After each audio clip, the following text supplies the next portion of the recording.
Le 14 octobre 2001, un petit avion privé transportant 3 hommes d'affaires disparaît mystérieusement entre Nice et Genève. Aucune trace, aucun signal de détresse, aucun débris. Pendant 7 longues années, les familles vivent dans l'incertitude la plus totale. Puis, en novembre 2008, des chasseurs découvrent les restes de l'appareil dans une forêt reculée des Alpes. Mais ce qu'ils trouvent à l'intérieur va révéler une vérité bien plus troublante qu'un simple accident.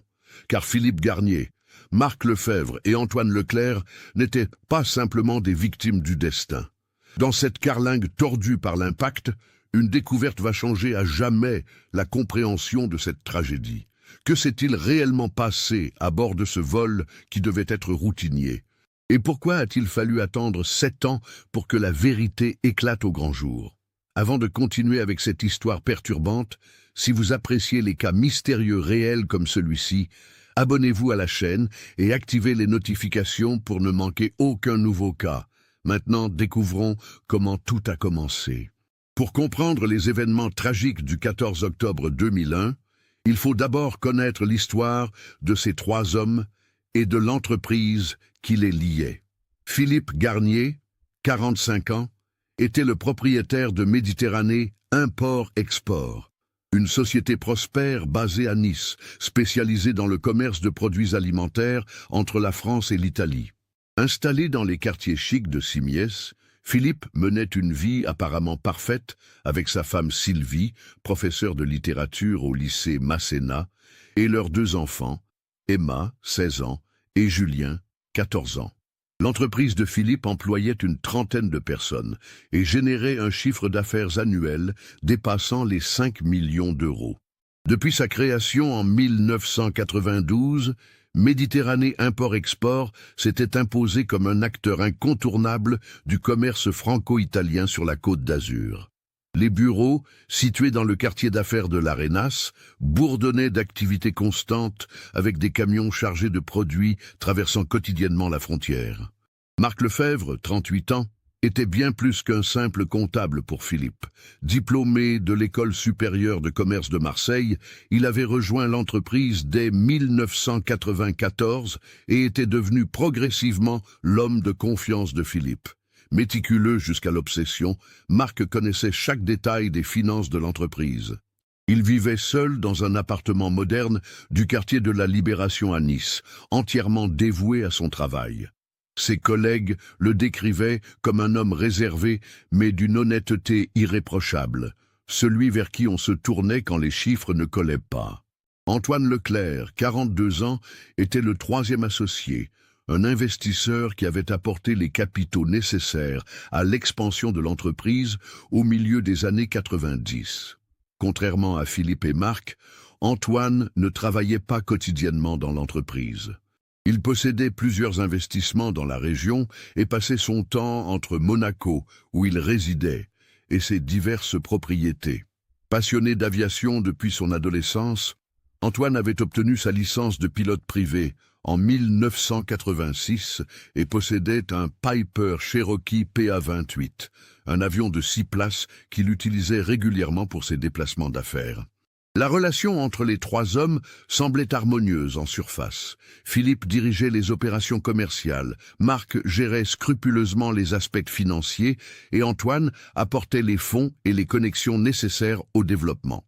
Ils se retrouvaient chaque mois pour faire le point sur la marche de l'entreprise, généralement dans le bureau de Philippe ou parfois dans des restaurants huppés de la promenade des Anglais.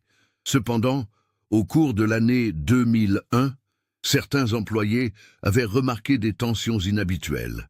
Marie Sanchez, la secrétaire de direction qui travaillait pour Philippe depuis 8 ans, se souvenait de conversations interrompues brusquement quand elle entrait dans le bureau, de regards échangés entre Marc et Philippe qui ne présageaient rien de bon. Monsieur Lefebvre était devenu plus nerveux ces derniers mois, confiera-t-elle plus tard aux enquêteurs. Il restait très tard le soir, parfois jusqu'à 22 heures, à éplucher des dossiers.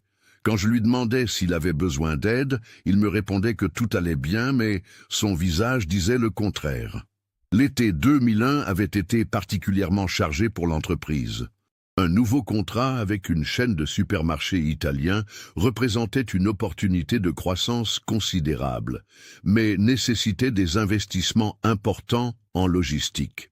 Philippe et Antoine avaient eu plusieurs réunions à ce sujet, parfois houleuses selon les témoins. Marc, lui, s'inquiétait ouvertement des risques financiers liés à cette expansion rapide. Le contexte économique de l'époque jouait également un rôle. L'euro venait d'être introduit en janvier 2001, créant des complexités comptables supplémentaires pour les entreprises traitant avec l'étranger. Les fluctuations monétaires et les nouvelles réglementations européennes obligeaient les entreprises comme Méditerranée Import-Export à adapter rapidement leurs pratiques. Marc passait des heures à recalculer les marges et à ajuster les prévisions financières. La région des Alpes-Maritimes connaissait alors un développement économique soutenu, notamment dans le secteur du commerce international. Nice, avec son aéroport et sa proximité avec l'Italie, attirait de nombreuses entreprises similaires à celles de Philippe. La concurrence devenait plus rude, obligeant les acteurs établis à innover constamment pour maintenir leur part de marché. Le matin du 14 octobre 2001, le ciel au-dessus de la Côte d'Azur était d'un bleu éclatant, sans le moindre nuage. Les prévisions météorologiques annonçaient des conditions de vol excellentes avec une visibilité maximale et des vents faibles. Antoine Leclerc avait planifié ce vol vers Genève depuis plusieurs semaines. Il devait rencontrer des investisseurs suisses intéressés par un projet immobilier à Monaco, tandis que Philippe et Marc avaient prévu des rendez-vous avec des fournisseurs genevois pour étendre leur réseau commercial. Le rendez-vous était fixé à 8h30 à l'aéroport de Nice-Côte d'Azur, sur le tarmac réservé à l'aviation privée. Antoine était arrivé le premier, vers 8h, pour effectuer les vérifications d'usage sur son Piper Cherokee. L'avion, immatriculé FBXKM, avait été révisé 3 mois auparavant et totalisait 2843 heures de vol.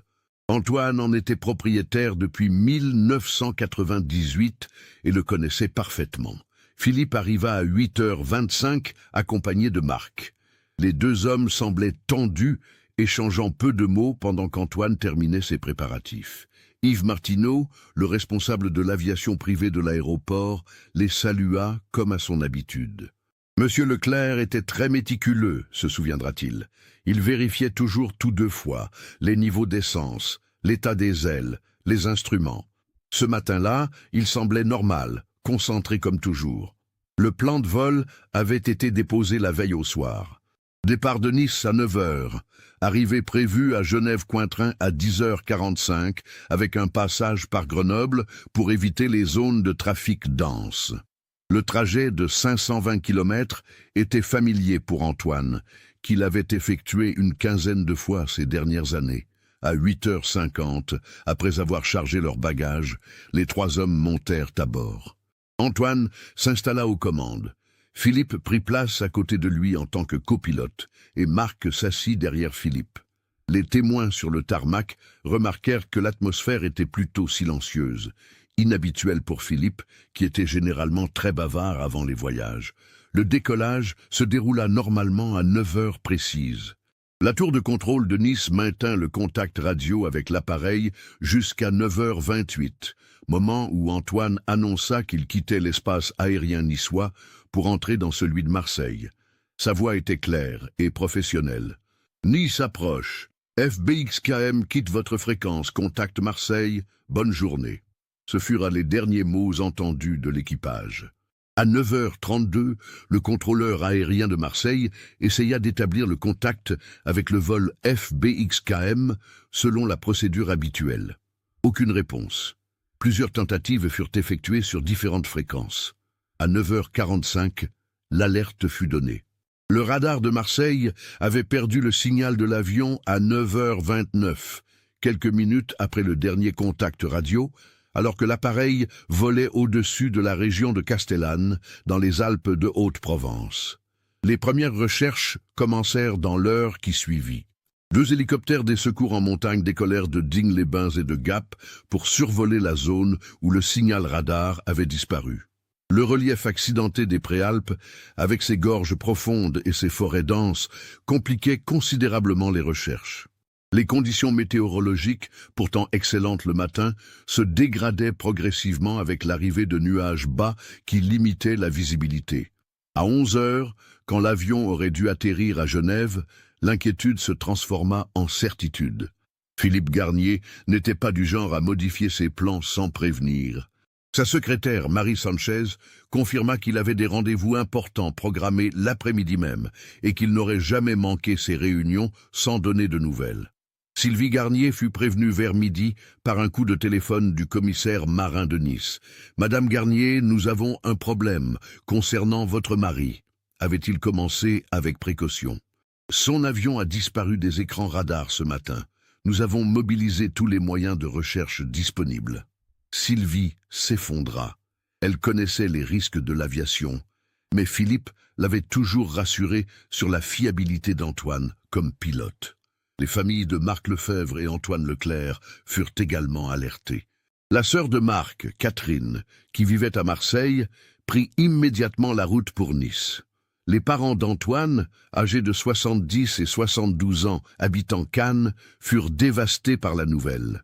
Antoine était leur fils unique et l'aviation avait toujours été sa passion depuis l'enfance. Dans l'après-midi du 14 octobre, les recherches s'intensifièrent. Le préfet des Alpes de Haute-Provence mobilisa des moyens exceptionnels. 4 hélicoptères, 2 avions de recherche, 3 équipes de secours en montagne et même un avion militaire équipé de détecteurs thermiques. Les gendarmes ratissèrent méthodiquement la zone autour de Castellane, questionnant les habitants, inspectant les chemins de randonnée, vérifiant chaque refuge de montagne. Un élément intriguait particulièrement les enquêteurs. Le dernier contact radio d'Antoine ne mentionnait aucun problème. Pas de panne moteur, pas de conditions météorologiques difficiles, pas d'urgence médicale. L'avion avait simplement cessé d'exister sur les écrans radars, comme s'il s'était volatilisé dans les airs. Les spécialistes de l'aviation civile évoquaient plusieurs hypothèses. Défaillance soudaine du moteur, problème structurel, désorientation du pilote ou collision avec un obstacle non répertorié. Le soir du 14 octobre, alors que l'obscurité mettait fin aux recherches aériennes de la journée, aucune trace de l'avion n'avait été découverte. Les familles passèrent leur première nuit dans l'angoisse, espérant encore que les 3 hommes avaient pu survivre à un atterrissage d'urgence quelque part dans la montagne. Mais au fond d'elles-mêmes, elles savaient déjà que leurs proches ne reviendraient probablement jamais. Les recherches se poursuivirent intensivement pendant 3 semaines complètes. Chaque jour, dès les premières lueurs de l'aube, les hélicoptères reprenaient leur balai au-dessus des montagnes. Les équipes de secours exploraient systématiquement chaque vallon, chaque couloir d'avalanche, chaque zone rocheuse, susceptible d'avoir été touchée par un avion en détresse. Plus de 200 bénévoles, randonneurs expérimentés et habitants de la région, participèrent aux battues terrestres, organisées par la gendarmerie. L'espoir s'amenuisait jour après jour. Le 8 novembre 2001, après 25 jours de recherches infructueuses et avec l'arrivée des premières neiges sur les sommets, les autorités décidèrent officiellement d'interrompre les opérations de secours. Le préfet annonça que l'affaire passerait désormais entre les mains de la justice pour une enquête approfondie sur les causes de la disparition. Pour Sylvie Garnier, ce fut le début d'un calvaire psychologique qui allait durer des années. Sans corps à enterrer, sans certitude sur le sort de son mari, elle sombra dans une détresse profonde. Les premiers mois furent les plus difficiles. Elle, qui enseignait avec passion la littérature française au lycée Masséna, prit un congé maladie qui se prolongea pendant toute l'année scolaire. Emma et Julien, leurs enfants, tentaient tant bien que mal de maintenir une apparence de normalité. Mais la maison de Cimier était devenue silencieuse, hantée par l'absence du père de famille. Les difficultés financières ne tardèrent pas à s'ajouter au drame personnel. Philippe étant présumé décédé, mais non officiellement déclaré mort, ses comptes bancaires furent gelés. L'entreprise Méditerranée Import-Export, privée de son dirigeant et de son directeur financier, connut des turbulences majeures. Marie Sanchez, la fidèle secrétaire, fit de son mieux pour maintenir l'activité courante, mais les décisions importantes ne pouvaient être prises sans les associés disparus. Catherine Lefebvre, la sœur de Marc, s'installa temporairement à Nice pour s'occuper des affaires de son frère. Professeure de mathématiques dans un collège de Marseille, elle découvrit avec stupéfaction la minutie obsessionnelle de Marc. Son appartement était organisé avec une précision militaire. Chaque document classé chronologiquement, chaque facture archivée, chaque relevé bancaire répertorié. Marc était d'une rigueur impressionnante, se souvint-elle. Il gardait même les tickets de parking datant de plusieurs années. Rien n'était laissé au hasard dans sa vie. Cette découverte intrigua Catherine. En fouillant les affaires professionnelles de son frère, elle trouva un carnet de notes personnelles où Marc avait griffonné des calculs étranges dans les semaines précédant sa disparition. Des sommes importantes, des dates, des interrogations écrites au crayon rouge. Différence de 300 000 € sur le compte principal était notée à la date du 5 septembre 2001. Vérifier les virements vers la Suisse figurait une semaine plus tard. Les parents d'Antoine Leclerc, eux, refusaient catégoriquement d'accepter la mort de leur fils. Lucien Leclerc, ancien mécanicien aéronautique, connaissait parfaitement les capacités de pilote de son fils. Antoine était un excellent pilote, répétait-il à qui voulait l'entendre. Il avait plus de 1000 heures de vol sur ce type d'avion. Il connaissait chaque boulon de son Cherokee. S'il y avait eu le moindre problème mécanique, il l'aurait détecté avant le décollage. Sa femme, Marguerite, développa une obsession. Elle passait des heures à étudier les cartes topographiques de la région. Convaincue que son fils avait réussi un atterrissage d'urgence quelque part et qu'il attendait les secours dans un endroit inaccessible. L'enquête judiciaire, menée par le commissaire Jean-Claude Marin, piétinait. Homme d'expérience avec 28 années de service dans la police nationale, Marin avait déjà traité plusieurs accidents d'aviation.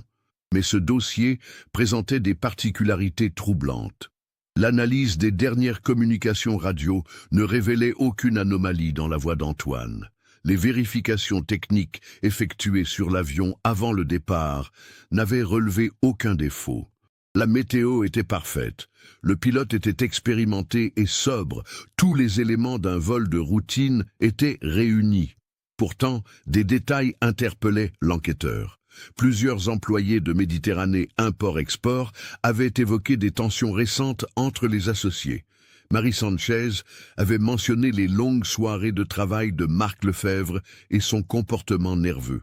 Un fournisseur italien, Giorgio Benedetti, avait confié au commissaire que Philippe Garnier lui avait semblé préoccupé et distant lors de leur dernière réunion en septembre.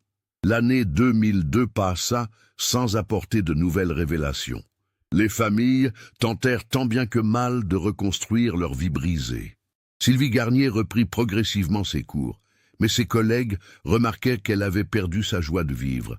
Emma et Julien grandirent dans l'ombre de cette tragédie non résolue, développant une maturité précoce face à l'absence de leur père. En 2003, une procédure de déclaration de décès fut entamée. Selon la loi française, il fallait attendre 5 ans avant de pouvoir déclarer officiellement mortes les personnes disparues dans de telles circonstances. Cette perspective réconfortait certaines familles qui pourraient enfin faire leur deuil, mais désespérait les parents d'Antoine qui refusaient toujours d'abandonner l'espoir. Méditerranée Import-Export fut finalement liquidée en 2004. L'entreprise, privée de ses dirigeants et confrontée à des problèmes juridiques complexes liés aux comptes gelés, ne put survivre. Les 30 employés perdirent leur travail et Marie Sanchez ne se remit jamais vraiment de voir disparaître cette société qu'elle avait aidé à construire pendant tant d'années. Catherine Lefebvre, elle, n'arrivait pas à oublier les notes mystérieuses trouvées dans les affaires de son frère. Elle avait tenté d'en parler au commissaire Marin, mais sans les documents comptables de l'entreprise, désormais inaccessibles, il était impossible de vérifier les soupçons de Marc. Ces interrogations rongeaient Catherine, qui se demandait si son frère avait découvert quelque chose de grave avant sa disparition. Les années 2004, 2005, 2006 et 2007 s'écoulèrent dans cette incertitude pesante. Les anniversaires de la disparition étaient des moments particulièrement douloureux pour les familles. Chaque automne, quand arrivait le 14 octobre, Sylvie se rendait à l'église Notre-Dame de Nice pour allumer un cierge à la mémoire de Philippe. Les parents Leclerc organisaient une messe à Cannes, tandis que Catherine déposait des fleurs sur la tombe vide qu'elle avait fait ériger pour Marc au cimetière de Marseille. La région des Alpes connaissait régulièrement des découvertes macabres. Randonneurs perdus depuis des années, alpinistes victimes d'accidents anciens que la fonte des glaciers révélait progressivement. Chaque fois qu'un corps était retrouvé en montagne, les familles des disparus de l'avion espéraient et redoutaient à la fois l'identification. Mais aucune de ces découvertes ne concernait jamais Philippe, Marc ou Antoine. C'est dans ce contexte d'attente douloureuse que survint l'événement qui allait tout changer. Le 23 novembre 2008, par une matinée glaciale de fin d'automne, 2 chasseurs de sangliers remontaient péniblement un versant escarpé de la forêt de Sainte-Croix-du-Verdon, dans le Var. Pascal Grimaldi, 43 ans, guide de chasse expérimenté originaire de Draguignan, accompagnait ce jour-là son ami Robert Navarro, un industriel parisien passionné de chasse en montagne. La zone où ils évoluaient était particulièrement sauvage, située à plus de 1200 mètres d'altitude, dans un secteur difficile d'accès qui nécessitait 3 heures de marche depuis la route la plus proche. Cette forêt de chênes verts et de pins sylvestres, accrochée aux pentes abruptes du massif des Maures, était réputée pour abriter une population importante de sangliers, mais peu de chasseurs s'y aventuraient à cause de la difficulté du terrain.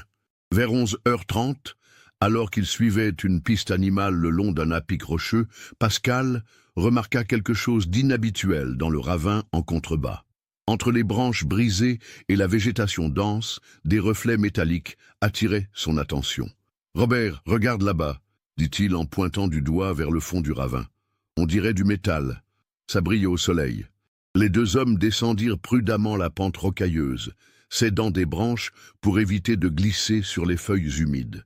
Plus ils approchaient, plus il devenait évident qu'ils avaient découvert les restes d'un avion. La carlingue blanche et bleue, tordue par l'impact mais encore partiellement reconnaissable, gisait au fond d'une cuvette naturelle, dissimulée par 7 années de végétation qui avait poussé autour et par-dessus l'épave. « Mon Dieu !» murmura Robert, la voix tremblante. « Il faut prévenir immédiatement les secours. » Pascal, qui connaissait bien la montagne, réalisa instantanément que cette épave pouvait être celle de l'avion disparu en 2001. L'histoire avait marqué la région, et tous les habitants des Alpes de Haute-Provence et du Var se souvenaient de ces recherches intensives qui n'avaient rien donné. L'état de l'épave suggérait un impact violent. Le nez de l'appareil était complètement écrasé contre un gros rocher. L'aile droite était sectionnée, et la queue s'était détachée pour aller s'écraser 15 mètres plus loin.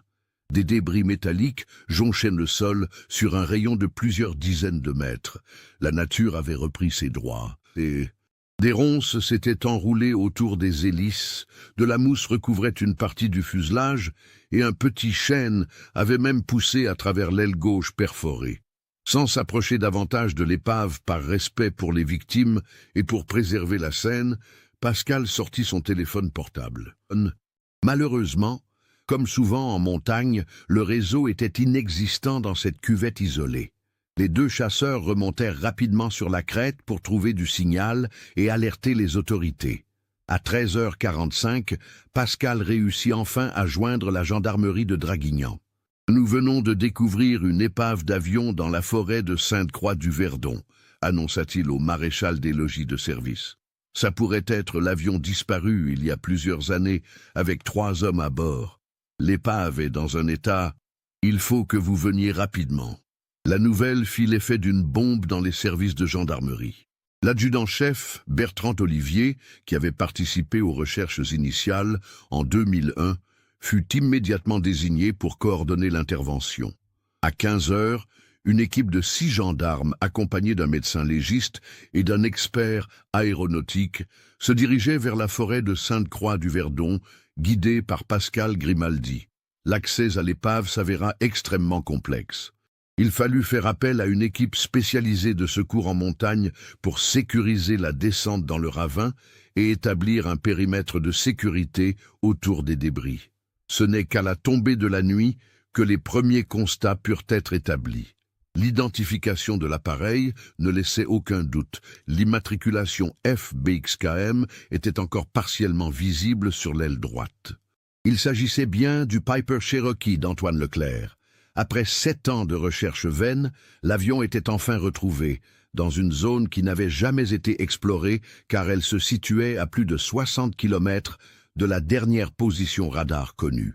Le mystère de cette localisation intriguait déjà les enquêteurs.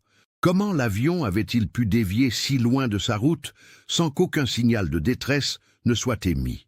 Les conditions météorologiques excellentes du 14 octobre 2001 excluaient tout problème de navigation lié à la visibilité. Antoine Leclerc connaissait parfaitement la région et disposait d'instruments de navigation modernes pour l'époque.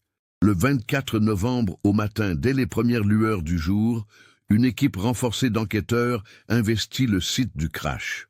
Le commissaire marin, désormais âgé de 59 ans et proche de la retraite, avait tenu à se déplacer personnellement.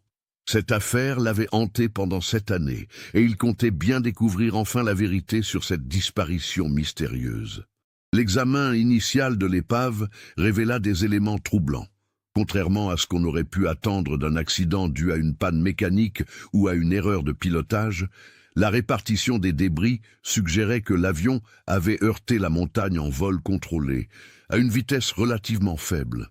C'est étrange, confia l'expert aéronautique Pierre Dubois au commissaire marin. L'angle d'impact et la disposition des débris indiquent que l'appareil volait normalement au moment du crash. Il n'était pas en vrille, pas en piqué incontrôlé. C'est comme s'il avait simplement percuté la montagne. Plus troublant encore, l'état des commandes de vol dans le cockpit montrait des signes d'une lutte possible. Le manche de pilotage était tordu dans une position anormale, et plusieurs cadrans du tableau de bord présentèrent des impacts qui ne correspondaient pas aux dommages causés par le crash. Des traces de sang séché, encore visibles malgré les années et les intempéries, maculaient le siège du pilote et celui du copilote. La découverte qui allait révolutionner l'enquête se trouvait dans la partie arrière de l'appareil. Coincés sous un siège déformé par l'impact, les enquêteurs trouvèrent une petite boîte métallique de la taille d'un dictionnaire. Antoine Leclerc, passionné de technologie, avait installé dans son avion un système d'enregistrement artisanal qu'il avait fabriqué lui-même. Cette boîte noire improvisée contenait un magnétophone à cassette programmé pour s'activer automatiquement lors de chaque vol et enregistrer en continu les conversations dans le cockpit. Le commissaire marin saisit immédiatement l'importance de cette découverte. Après 7 ans d'interrogation, il tenait peut-être enfin les réponses qu'il cherchait. La boîte fut délicatement extraite de l'épave et transportée immédiatement au laboratoire de police technique et scientifique de Marseille pour analyse. Pendant que les techniciens tentaient de récupérer le contenu des cassettes endommagées par les années et l'humidité, l'identification des victimes se poursuivait sur le site. Les restes de 3 corps furent découverts dans l'épave, correspondant aux 3 passagers disparus. L'état de décomposition avancé et les dommages causés par les animaux sauvages compliquaient l'identification. Mais les vêtements et les effets personnels ne laissaient aucun doute sur l'identité des victimes. Le 26 novembre, les familles furent officiellement informées de la découverte. Sylvie Garnier s'effondra en apprenant la nouvelle. Après 7 années d'espoir et de désespoir mêlés, elle pouvait enfin faire son deuil. « C'est terrible, mais au moins maintenant je sais », confia-t-elle au commissaire marin. « Philippe peut enfin reposer en paix, et nous pouvons tourner la page. » Les parents d'Antoine Leclerc accueillirent la nouvelle avec un mélange de soulagement et d'amertume. Leur fils était mort, certes, mais ils avaient eu raison de croire qu'il était un excellent pilote. L'accident n'était manifestement pas dû à une erreur de sa part. comme le suggéraient les premières observations techniques. Catherine Lefebvre, elle, ne ressentait aucun soulagement. Les circonstances étranges du crash ravivaient ses soupçons concernant les notes mystérieuses trouvées dans les affaires de son frère. Marc avait découvert quelque chose, dit-elle au commissaire Marin lors de leur entretien. Ses calculs dans son carnet, ses interrogations sur les comptes de l'entreprise, je suis convaincu qu'il y a un lien avec cet accident. Entre-temps, l'enquête sur le site du crash se poursuivait avec une minutie extrême.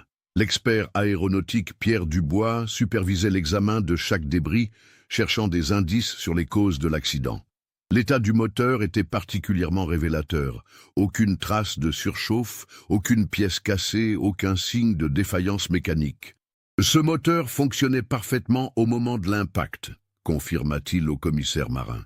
Toutes les pièces mobiles sont en position normale. Les bougies sont propres, le système d'alimentation en carburant était opérationnel. Cette constatation renforçait le mystère.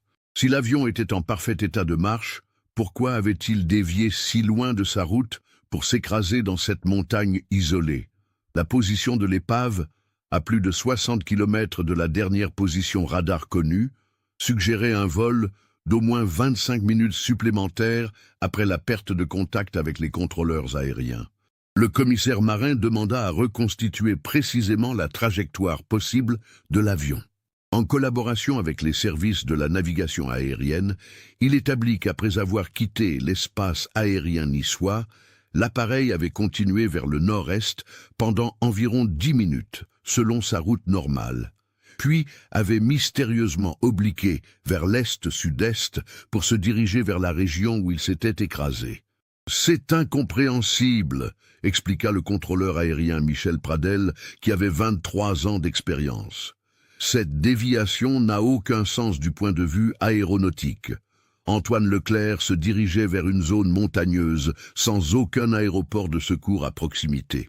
Même en cas d'urgence médicale, il aurait été plus logique de faire demi-tour vers Nice ou de continuer vers Gap.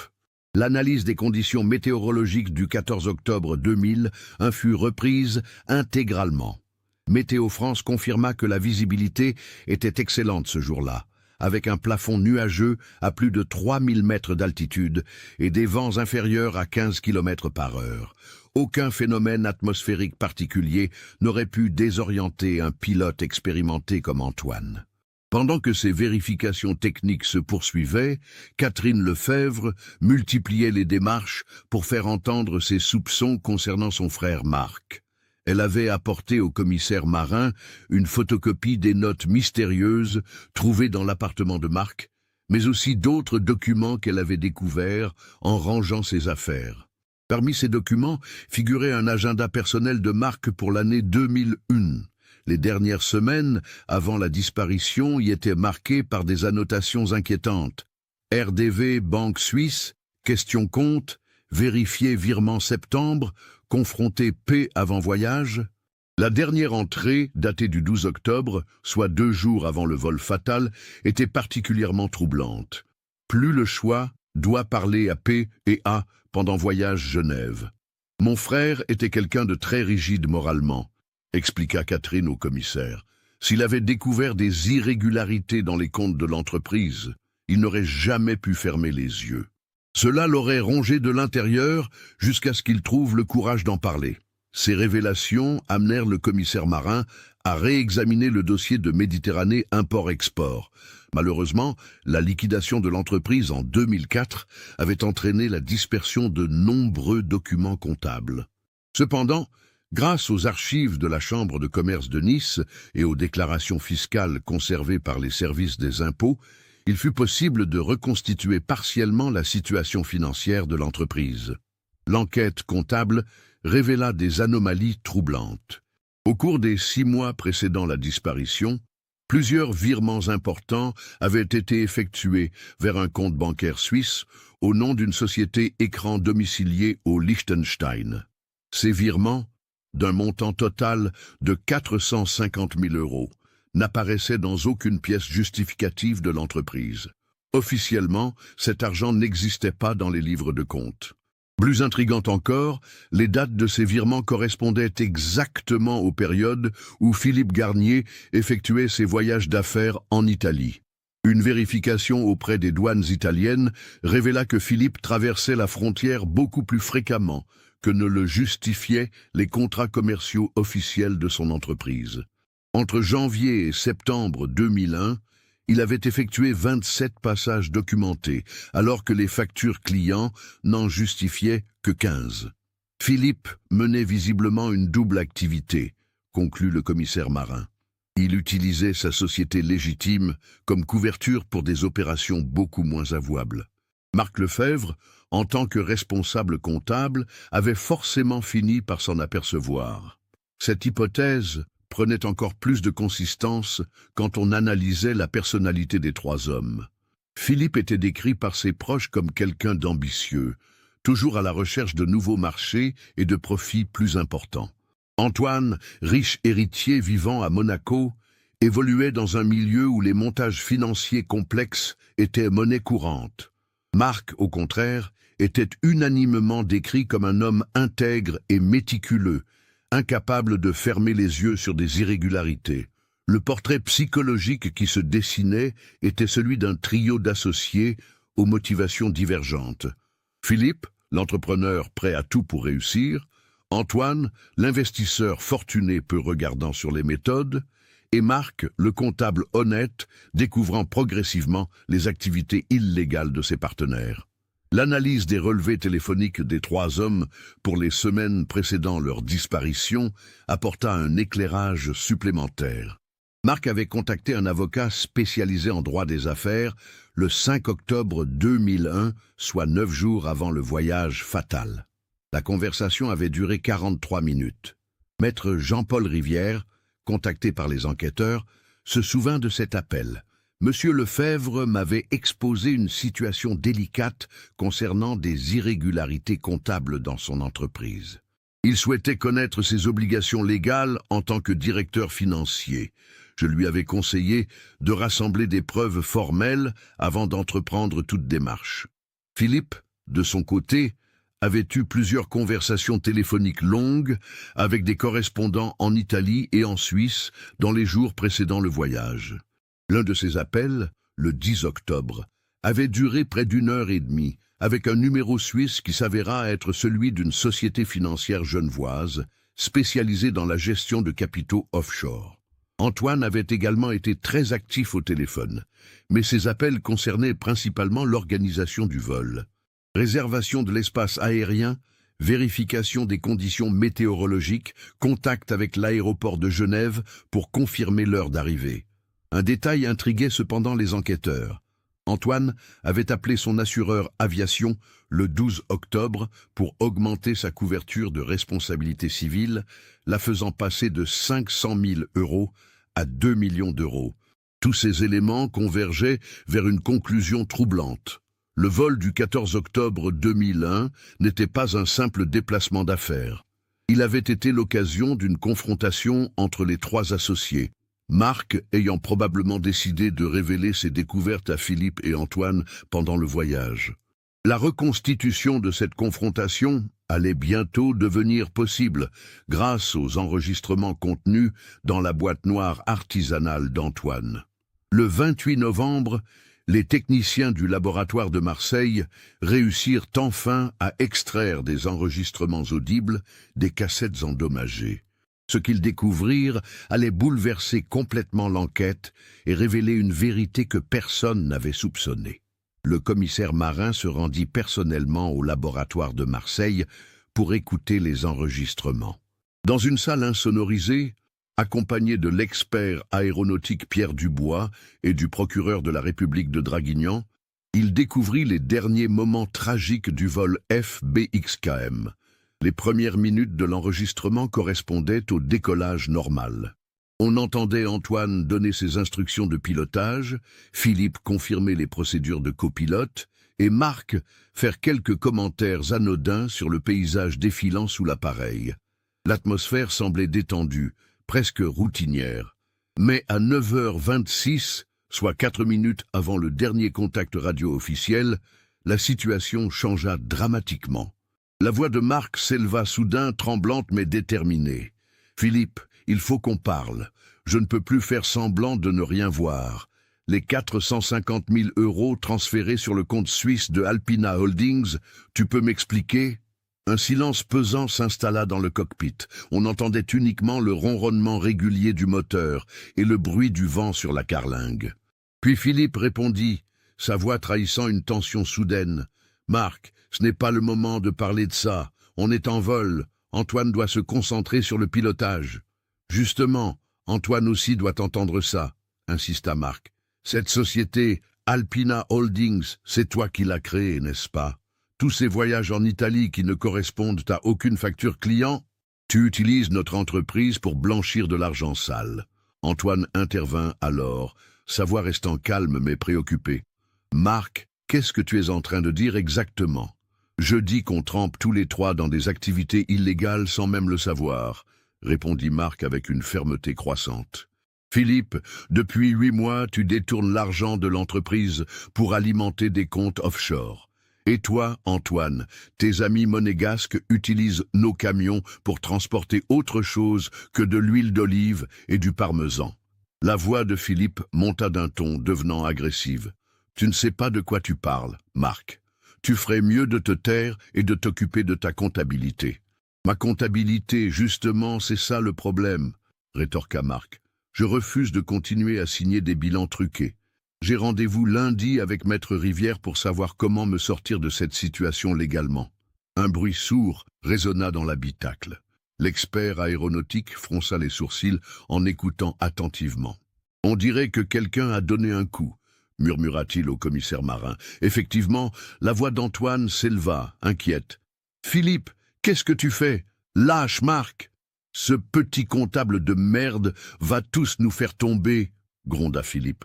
8 ans que je porte cette entreprise, 8 ans que je vous enrichis tous les deux, et maintenant, il veut jouer les donneurs de leçons?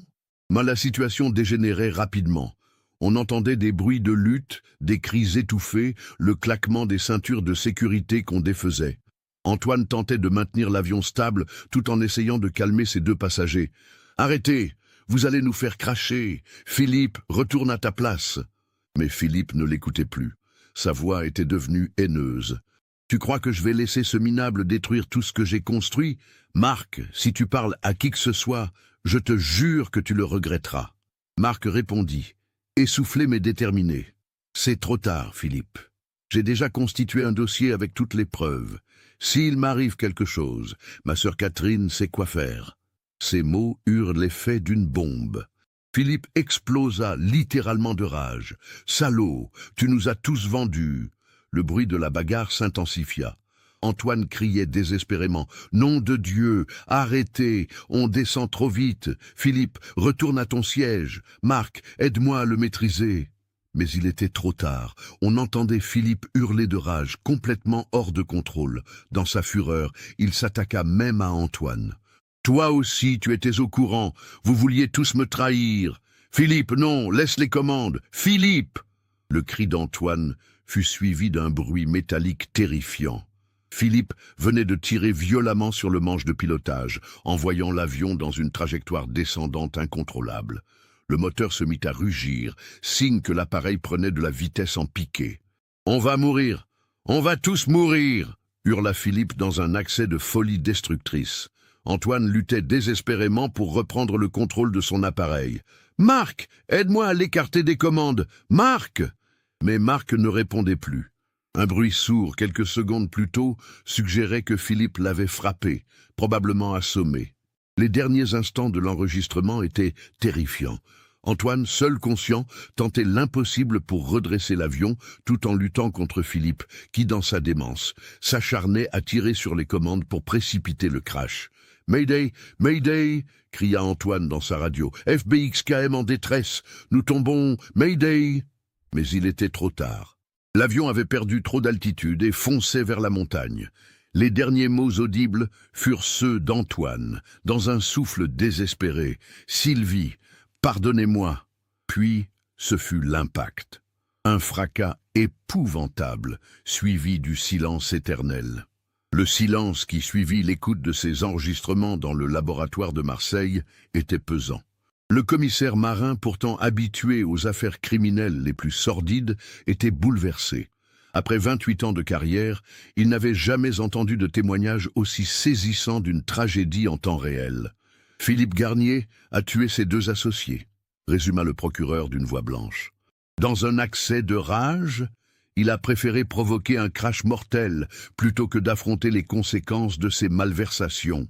L'expert Pierre Dubois confirma cette analyse en confrontant les enregistrements aux traces physiques retrouvées dans l'épave. Les marques sur le manche de pilotage correspondent exactement au récit. Philippe a tiré violemment sur les commandes pour faire piquer l'avion. Antoine a lutté jusqu'au bout pour éviter le crash, mais il était trop tard. L'enquête permit de reconstituer précisément les derniers instants du vol. Après la confrontation déclenchée par Marc vers 9h26, la situation avait dégénéré pendant près de 4 minutes. L'avion, initialement à 3000 mètres d'altitude et volant normalement vers Genève, avait été brutalement détourné vers l'est par Philippe dans sa folie destructrice. Antoine avait tenté désespérément de reprendre le contrôle, mais l'appareil avait perdu 1800 mètres d'altitude en moins de 3 minutes. Le crash s'était produit à 9h32 dans cette cuvette isolée de la forêt de Sainte-Croix du Verdon, loin de toute route et de tout sentier de randonnée. La vérité était enfin révélée, mais elle était plus terrible que tout ce qu'avaient imaginé les familles. Philippe Garnier, l'homme d'affaires respecté, le père de famille exemplaire, était en réalité un criminel qui avait préféré tuer plutôt que de voir ses malversations dévoilées. L'enquête complémentaire sur les activités illégales de Philippe révéla l'ampleur de ses crimes. En collaboration avec des réseaux mafieux italiens, il utilisait sa société d'import-export pour blanchir les profits du trafic de drogue et d'armes. Les camions qui traversaient quotidiennement la frontière franco-italienne transportaient bien plus que des produits alimentaires légitimes. Antoine Leclerc, initialement présenté comme un complice, apparaissait finalement comme une victime collatérale. Riche héritier, quelque peu insouciant, il avait investi dans l'entreprise de Philippe sans s'intéresser aux détails des opérations. Sa seule faute avait été sa naïveté et sa confiance aveugle envers son associé. Marc Lefebvre, lui, était définitivement innocenté. Ses soupçons étaient fondés, sa démarche courageuse et légitime. Il avait payé de sa vie son intégrité morale et son refus de fermer les yeux sur les activités criminelles de son patron. Le 2 décembre 2008, les familles furent officiellement informées des conclusions de l'enquête. Sylvie Garnier s'effondra en apprenant la vérité sur son mari. L'homme qu'elle avait aimé pendant 22 ans, le père de ses enfants, était un assassin qui avait tué de sang-froid ses 2 associés. « Comment ai-je pu vivre avec un tel monstre sans rien voir ?» pleura-t-elle dans les bras de sa sœur. 22 ans de mariage, et je n'ai jamais soupçonné qu'il était capable de ça. Catherine Lefebvre, elle, éprouvait un sentiment mélangé. La mort de son frère était confirmée, mais sa mémoire était totalement réhabilitée. Marc était quelqu'un de bien, déclara-t-elle à la presse. Il est mort parce qu'il refusait de tremper dans des activités malhonnêtes. C'est tragique, mais au moins maintenant, sa réputation est sauve. Les parents d'Antoine Leclerc eurent plus de mal à accepter la vérité. Leur fils n'était pas le héros qu'ils imaginaient, mais il n'était pas non plus un criminel. Il était simplement un homme imprévoyant, qui avait fait confiance à la mauvaise personne et qui avait payé cette erreur de jugement de sa vie. L'affaire eut des répercussions importantes sur les enquêtes en cours concernant les réseaux mafieux franco-italiens. Grâce aux informations contenues dans les dossiers de Marc Lefebvre et aux révélations de l'enquête, plusieurs trafiquants furent arrêtés et une filière de blanchiment d'argent sale fut démantelée. Le 16 décembre 2008, Philippe Garnier, Marc Lefebvre et Antoine Leclerc furent officiellement inhumés. Philippe reposait désormais au cimetière de Nice, dans une tombe sobre que sa famille visitait rarement. Marc fut enterré à Marseille, entouré de l'affection de ses proches, qui honoraient sa mémoire. Antoine reposa au cimetière de Cannes, sa tombe fleurie régulièrement par ses parents qui avaient fini par accepter la réalité. Sylvie Garnier quitta Nice quelques mois plus tard. Incapable de continuer à vivre dans la ville où son mari avait mené sa double vie criminelle, elle s'installa à Lyon avec ses enfants pour recommencer une nouvelle existence loin des souvenirs douloureux. 7 ans après la disparition mystérieuse du vol FBXKM, la vérité avait enfin éclaté. Une vérité terrible, qui révélait comment la cupidité et la lâcheté d'un homme avaient causé la mort de 3 personnes et brisé plusieurs familles. Mais cette vérité, aussi douloureuse soit-elle, avait au moins permis aux proches des victimes de faire leur deuil et de tourner la page sur cette tragédie. L'avion de la forêt de Sainte-Croix-du-Verdon avait gardé ses secrets pendant 7 longues années. Mais les morts parlent parfois, et dans cette boîte noire artisanale, Antoine Leclerc avait involontairement enregistré les preuves qui allaient confondre l'assassin et innocenter les victimes. Cette histoire nous rappelle que derrière les apparences les plus respectables peuvent se cacher les crimes les plus sordides. Elle nous enseigne aussi que le courage moral, comme celui dont a fait preuve Marc Lefebvre, peut coûter la vie, mais qu'il finit toujours par triompher de la vérité. 7 ans après sa mort, Marc avait obtenu justice, et son sacrifice n'avait pas été vain. Cette tragique histoire nous montre comment les secrets financiers et la cupidité peuvent transformer des hommes d'affaires respectables en criminels désespérés. Philippe Garnier a préféré tuer plutôt que d'affronter la justice, entraînant dans la mort 2 innocents dont le seul tort était de lui faire confiance. Qu'est-ce que vous pensez de cette histoire? Aviez-vous deviné que Philippe était le véritable coupable dès les premiers indices? Partagez vos théories dans les commentaires. Si vous avez apprécié cette enquête approfondie sur une tragédie réelle, n'oubliez pas de vous abonner à la chaîne et d'activer les notifications.